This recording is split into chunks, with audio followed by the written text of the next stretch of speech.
నమస్కారం ఘంటారావానికి స్వాగతం. ముందుగా ప్రధాన అంశాలు. వెలగపూడిలో తాత్కాలిక సచివాలయ శంకుస్థాపనకు ఏర్పాట్లు. నేల చదును పనులు చేయిస్తున్న సిఆర్డీఏ అధికారులు. ఢిల్లీలో పారిశ్రామికవేత్తలతో చంద్రబాబు సమావేశం. విశాఖలో ప్రాంతీయ కేంద్రం ఏర్పాటుకు సిస్కో సుముఖత.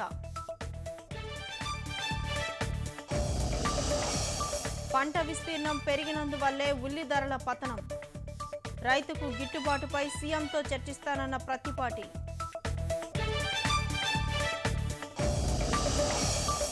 విజయవాడలో 5 కిలోల బంగారం స్వాధీనం. నీటి శుద్ధి యంత్రంలో తరలిస్తుండగా పట్టివేత. ఒకరి అరెస్ట్. కడప జిల్లా పొలతల పుణ్యక్షేత్రంలో కొలువుదీరిన సమస్యలు. కనీస సౌకర్యాలు లేక ఇక్కట్లు పడుతున్న భక్తులు. అమెరికా వెస్ట్ మినిస్టర్ కెన్నెల్ క్లబ్లో సునకాల ప్రదర్శన.